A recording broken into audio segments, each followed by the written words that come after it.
আহ্বান জনাব? ডেড বডিটো আনিব লাগে, সহায় কৰিব লাগে। কেতিয়া শেষবাৰলৈ কেতিয়া আহিছিলে ইয়ালৈ অসমলৈ ঘৰলৈ? এপ্ৰিলৰ 12 তাৰিখ। 12 তাৰিখে। অঁ, আৰু আপুনি কেতিয়া এই দুৰ্ঘটনাটো যে সংঘটিত হয় আপুনি কেতিয়া গম পায়? ৰাতিপুৱা 7টা বজাত 7টা বজাত। ভাইটিয়ে ফোন কৰি কিনে কৈছে। কেনেকৈ হ'ল বুলি আপুনি শুনিছে? বিশেষ তেনেকৈ কোৱা নাছিলে বাৰু, খালি দেউতাহঁতক মাতি দে বুলি কৈ আছে। ভাই বোৱাৰীজনীয়ে কথা পাতিছিলে, মই তালৈ ধৰিছোঁ দেউতাহঁতক মাতিব। মানে ৰাস্তা পাৰ হওঁতে?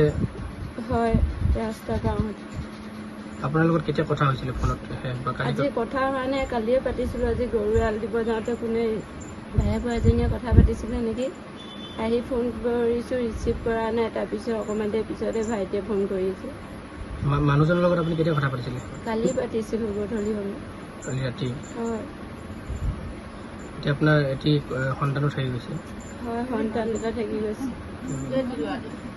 তো কি কওঁ, ভৰণ পোষণৰ কথাটো আছে, এই ক্ষেত্ৰত চৰকাৰলৈ কি আহ্বান জনাব সহায় সহযোগিতা বিচাৰি? হয়, ল'ৰাটোনো কেনেকৈ চলাম এতিয়া, ছাৰহঁতে কিবা এটা যদি সহযোগ কৰি দিয়ে। আপোনাৰ নামটো? ৰীতা মেচ দত্ত। আপোনালোকৰ খেলৰ জৰিয়তে আপোনালোকৰ সকলো কৰ্মকৰ্তাক আমি ধন্যবাদ জ্ঞাপন কৰিছোঁ।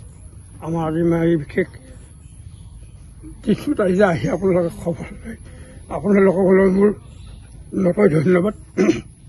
2016 চনৰ পৰা ল'ৰাটো কৰ্মসূত্ৰে জীৱিকাৰ অৰ্থে বাহিৰত আছিল।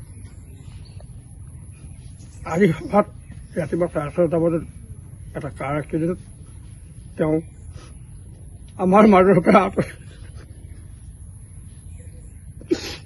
গুচি গ'ল। গতিকে অসম চৰকাৰক মই মুখ্যমন্ত্ৰী মহোদয়ক এটাই অনুৰোধ কৰোঁ,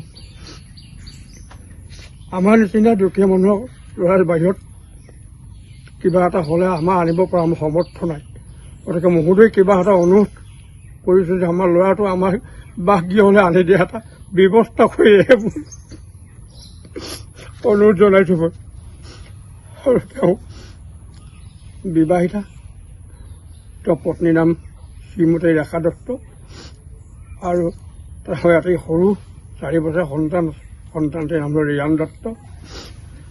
মই সমূহ পৰিয়ালবৰ্গ হৈ মহোদয়ৰ ওচৰত মই প্ৰাৰ্থনা অনুৰোধ জনাইছোঁ যে আমাৰ ল'ৰাটোক আমাক চহকী হ'লে আনি দিয়া ব্যৱস্থা কৰে। চনতে কৰ্মসূত্ৰে হায়দৰাবাদত আছিলে।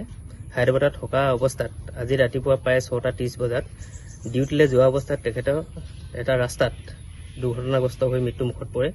যিহেতু সেইটো 4 লেনযুক্ত ৰাস্তা, তাত দুখন গাড়ীৰ মাজত যেতিয়া নেকি সি মৃত্যু হ'বলগীয়া হৈছে, এইটো কি হৈছে এইটো সম্পূৰ্ণ তদন্ত লাগে, এইটো তদন্ত কৰি দিব লাগে। আৰু অলৰেডি মুখ্যমন্ত্ৰীয়ে এটা কথা ঘোষণা কৰিছে যে কোনোবাৰ ল'ৰাই যদি কৰ্মসূত্ৰে বাহিৰত মৃত্যুমুখত পৰে, সেই ল'ৰাটো সম্পূৰ্ণ ডেড বডিটো অনা ব্যৱস্থা চৰকাৰে কৰি দিয়া ব্যৱস্থা লৈছিলে। গতিকে আমি মুখ্যমন্ত্ৰীক আমি অনুৰোধ জনাইছোঁ, যদি সেইটো ঘোষণাই হৈছিলে বা কাৰ্যকাৰী হৈ আছে, তেন্তে হ'লে আমাৰ ডেড বডিটো অনা ব্যৱস্থা কৰি দিয়ক। আৰু কৰ্মসূত্ৰে ল'ৰাটো ডিউটিলৈ যোৱা অৱস্থাত যেতিয়া নেকি এক্সিডেণ্ট এটা হৈ মৃত্যুমুখত পৰিছে, গতিকে আমাৰ সম্পূৰ্ণ তদন্ত মুখ্যমন্ত্ৰী মহোদয়ে কৰিব লাগে, যাতে ল'ৰাটো কি কাৰণে কেনেধৰণৰ পৰিস্থিতিত এক্সিডেণ্ট হৈ মৃত্যুমুখত পৰিছে। গতিকে সম্পূৰ্ণ তদন্ত কৰি ইয়াৰ উচিত তদন্ত কৰি দিবৰ বাবে আমি মুখ্যমন্ত্ৰী মহোদয়ক আপোনালোকৰ চেনেলৰ যোগেদি অনুৰোধ জনাইছোঁ। ল'ৰাজনৰ নাম কি আছিল আৰু ক'ত? হয়, ল'ৰাজনৰ নাম জিন্তু দত্ত, তেখেতৰ বয়স 31 বছৰ। তেখেতৰ দেউতাকৰ নাম শ্ৰী ৰূপেশ্বৰ দত্ত, মাতৃ শ্ৰীমতী শুৱলা দত্ত। তেখেতৰ বৰ্তমান বিবাহিত, তেখেতৰ পত্নীৰ লগতে এটা 4 বছৰীয়া সন্তান ঈশৰ সংসাৰত এৰি থৈ গৈছে। ক'ত কৰ্মৰত আছিলে, কি কাম কৰিছিলে? কোন হায়দৰাবাদত SSPS চিচাই প্ৰটেকশ্যন চিকিউৰিটিত তেওঁ কৰ্মৰত আছিলে। তেখেতে কেমিক লাইফ বুলি এটা কোম্পানীত কৰ্মৰত হৈ আছিলে। আৰম্ভণিৰ পৰা তাতে কৰ্মৰত আছিলে? হয়, আৰম্ভণিৰ পৰাই চিচাই প্ৰটেকশ্যনৰ লগতে জড়িত হৈ আছিলে। দুৰ্ঘটনাটো কেনেদৰে হ'ল বুলি অনুমান কৰা হৈছে বা কি কিবা? আমি এতিয়া বিশেষ সূত্ৰে জানিব পৰা মতে তেখেতে ডিউটিলৈ গৈ থকা অৱস্থাত ৰুট ক্ৰছ হৈ পাৰ হওঁতে তেখেতে মানে মৃত্যুমুখত পৰিছে বুলি দুখন গাড়ীৰ মাজত আমি ইতিমধ্যে আমি জানিবহে পাৰিছোঁ। দুখন গাড়ীৰ মাজত তেখেতৰ সংঘৰ্ষ হৈ মৃত্যুমুখত পৰিছে বুলি আমি জানিব। যিকোনো খবৰৰ বাবে যোগাযোগ কৰক 7099017330 লগতে 7099017110 নম্বৰত।